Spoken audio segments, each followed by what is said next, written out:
Sur chaque franc que vous confiez à votre banque privée, elle gagne de l'argent de trois façons différentes. Vous en connaissez une, mais votre banque espère que vous ne connaissez pas les deux autres. Parce que ces deux-là peuvent doubler le coût réel de votre relation sans que vous ne le voyez. Aujourd'hui, je vais vous montrer ces trois couches de revenus et comment les retourner pour négocier vos frais à la baisse. Pas en menaçant, pas de manière agressive, juste en parlant le langage que votre banquier va comprendre. Et j'espère vraiment que les banques ne vont pas me détester pour vous révéler leurs secrets. On m'a déjà fermé un compte bancaire à cause des informations que je partage sur YouTube. Donc j'espère vraiment que tout ça va beaucoup vous aider. Moi, c'est Darius et moi-même, j'ai passé plusieurs années en banque privée à Genève et à Zurich. Et sur cette chaîne, je vous explique tout sur la finance en Suisse. Donc abonnez-vous maintenant pour plus de vidéos utiles comme celle-là. Votre banque gagne sur vous de trois manières. La première, vous la connaissez, les frais de gestion de mandat.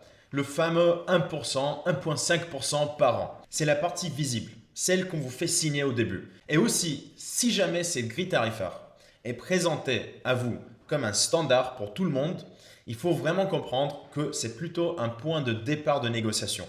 Et l'accepter le premier tarif aveuglement, sans négocier, est une énorme erreur. J'ai des vidéos sur la négociation avec votre banque privée sur ma chaîne YouTube parce que chaque point de pourcentage compte beaucoup pour un client comme vous.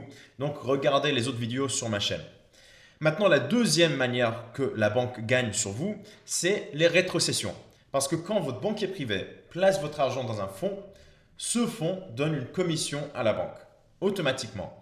Vous n'allez pas l'avoir vous directement, mais en Suisse, vous avez le droit légal d'exiger qu'on vous partage ces rétrocessions ou l'information sur ces rétrocessions. Mais presque personne ne le demande.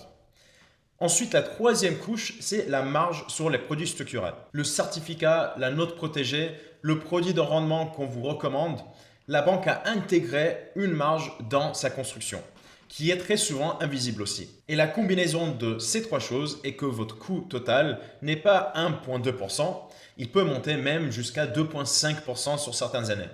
Et sur un portefeuille de juste 3 millions, c'est presque 40 000 francs par an, ce qui est quand même significatif. Maintenant, voici pourquoi vous avez beaucoup plus de pouvoir que vous ne le pensez.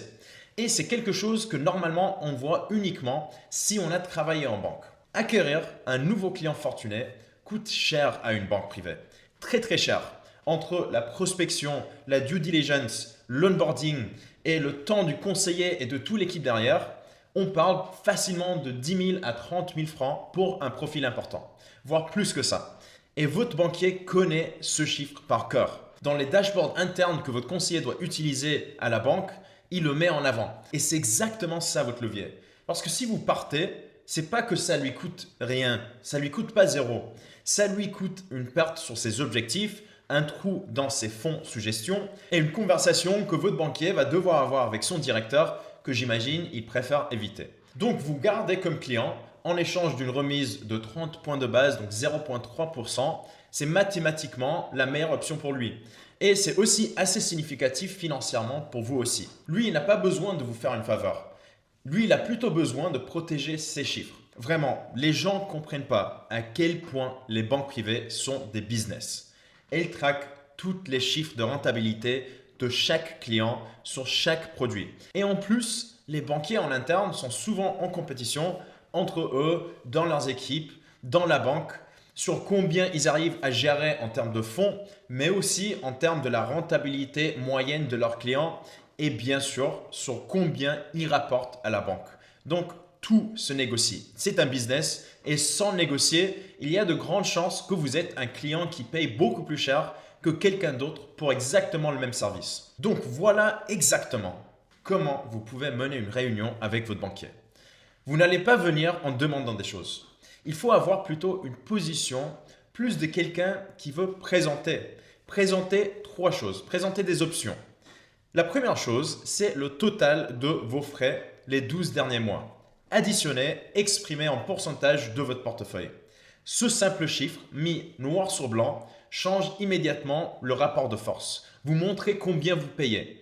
Et si vous n'avez pas ce chiffre, il faut 100% le demander en avance. La deuxième chose, c'est juste une connaissance. C'est la connaissance qu'avec un gérant indépendant ou juste une autre banque, un profil comme le vôtre peut obtenir de meilleures conditions. Vous n'avez pas besoin d'une offre formelle d'une autre banque, juste de cette connaissance, juste de le savoir et de le dire.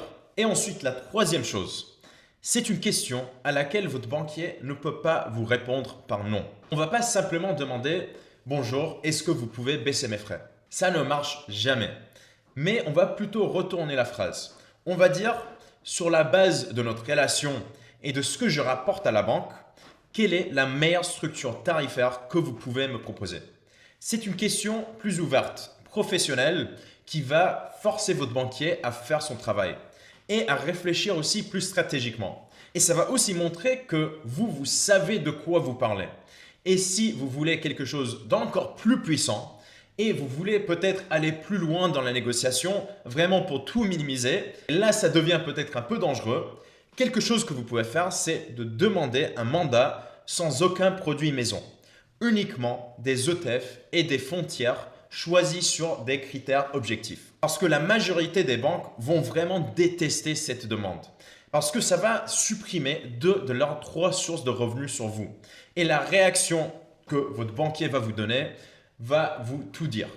Et très probablement, il va réactionner par essayer de garder des produits maison dans votre portefeuille en vous proposant moins de frais de base.